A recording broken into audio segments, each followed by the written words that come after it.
mood swings, headaches, chronic fatigue, hair loss, weight gain, PMS, fibroids, and cysts can all be signs of hormone imbalance. And the issue could be with your thyroid hormones, it could be with your sex hormones, or even with your stress hormones.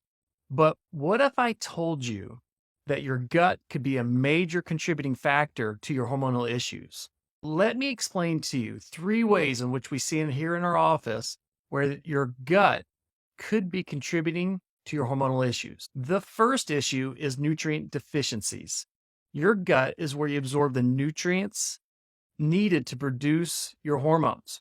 Now, if you're not breaking down the foods properly, not assimilating those nutrients, you're not going to have the nutrients available to make those hormones like your thyroid hormones, estrogen, progesterone, or cortisol.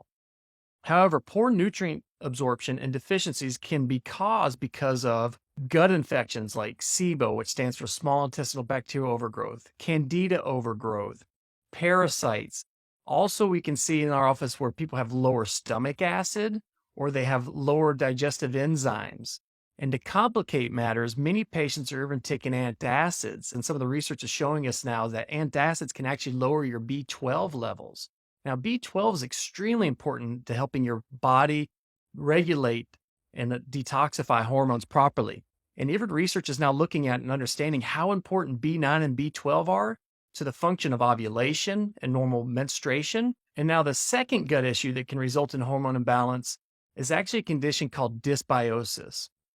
Now, dysbiosis refers to when there is too much bad bacteria in the gut. And what can happen is when there's an imbalance in these microbes, there's a group of bacteria in the gut called estrabolome. And these bacteria are extremely important to help regulate estrogen levels. And what they found is that when these levels are too high, it pulls back in estrogens that are supposed to be eliminated by your intestines. See, as your ovaries release those hormones go out through your body and go through your blood and go to those tissues.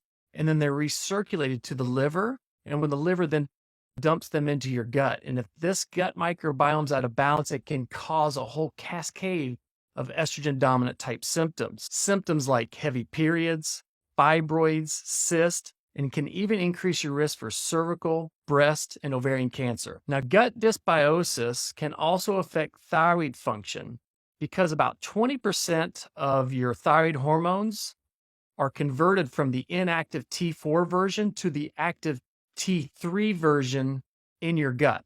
And the third and final contributing factor that results in your gut affecting your hormones is a condition called leaky gut. Now, this is when your gut lining becomes too permeable and when too much of the bacteria and waste is supposed to be staying in your colon leaks out of your colon and finds its way into the bloodstream. That is known as leaky gut. And in the medical world, it's called intestinal hyperpermeability. Now, this isn't some fringe alternative diagnosis. There's legit science behind this. If you search the term intestinal hyperpermeability on PubMed, you're going to find over 365 studies and articles that have been done on this particular condition. And it's linking this leaky gut to hormonal issues like depression, chronic inflammation, autoimmune disease, and even thyroid disease, where your thyroid will produce too many hormones, which is called Graves' disease, or hypothyroidism, which your thyroid will produce too few of those hormones. I hope this helps you understand a bit more about the connection of your gut and your hormones. And if you're sick and tired of going to your doctors and being told that everything's normal, or worse yet, being prescribed yet another prescription medication, and you're looking to find out what that missing puzzle piece might be to your health issues, then what I've done for you is I've put together a webinar called Advanced Hormones and Thyroid Webinar. Now, this webinar is on demand, so you can watch it from the comforts of your home anytime. And during this webinar, I'm going to be pulling back the curtain for you and showing you the exact blueprint that we've used here in our office to help thousands of patients from all over Michigan to finally get their health back and get their hormones in check. And I hope to see you there, so please sign up now. Until next time, get well, stay well.